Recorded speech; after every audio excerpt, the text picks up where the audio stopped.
And good, stand up, shake it out. How you feel? We're gonna sit down. Oh, we're gonna sit down, okay. We're gonna sit down after that. You can never have enough back muscle and strength. It's one of the most underappreciated things we train in the gym, but we're gonna make sure you get that training to wrap up your back workout with a very nasty row finisher in today's fast finisher. Pull up at the spot and you know I'm steady blazing. So as always, it's all about making these finishers exciting so that you wanna do them, efficient, keeping you with the minimal amount of weights and equipment, and also super effective. And this one uses adding to rest to make things effective, right? We're gonna change up the rest period slightly. Yeah, so we're gonna have 3 movements here. We're gonna go till failure for each and every exercise. Ebenezer's gonna start here in this sumo stance, or a little bit wider than his hips. He's hinged, nice flat spine, and he's gonna take the kettlebells off the ground just about 6 inches, holding this hinge pattern, and he's gonna do a double row. So pulling both elbows back, squeezing shoulder blades, and then nice control. Notice he lowers them down, but there's no change in his position.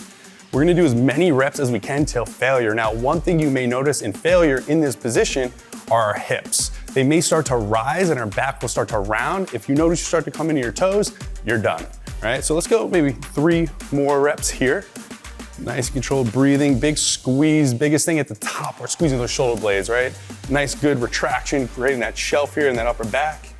Let's get 1 more, and good. Deadlift stands straight up. He's gonna reset his shoulders and really focus on his glutes, because his glutes are gonna support that lower back. So he's gonna go back into that hinged position, but this time, we're gonna alternate that row. So we're gonna have a little bit more strength in this unilateral row here, right? So we're chopping this movement down just in half, essentially. And again, same positioning, same exact thing, but now we're working 1 arm at a time. So again, he's gonna rep it out till failure. And it looks like he's got like 100 more reps. So he can just we'll be here all day, actually. No more reps. There you go, let's get 1 more. We're gonna stand up. Last time, we're gonna reset the shoulders. Glutes are engaged and we're gonna hinge back, but this time, weights are gonna rest on the floor now.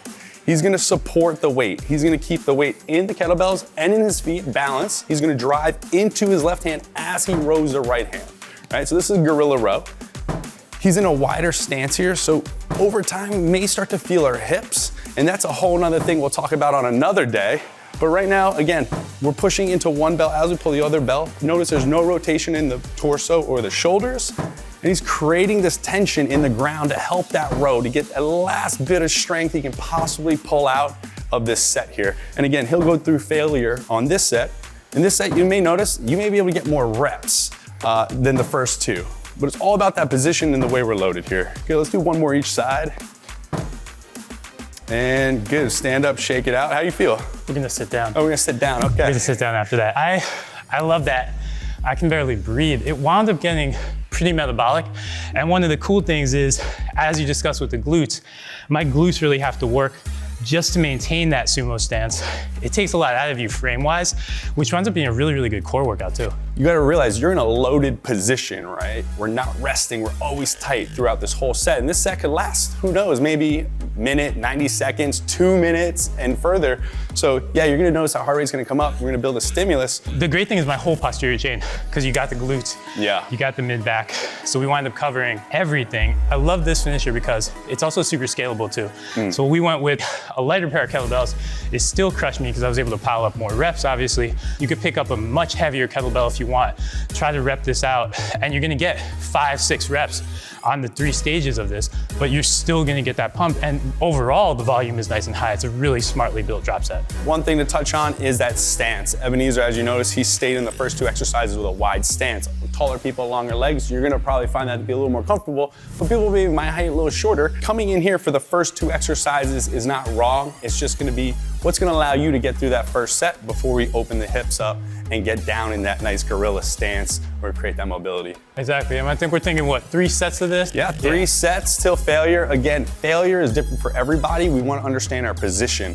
Once those hips start to rise, our back starts to arch, you feel more tension in the thoracic spine or the middle spine, that's when you move on to that next set. Again, super versatile. This can work at the end of a back workout, works great on an upper body day or a total body day, so try ending your next workout with 3 sets of this.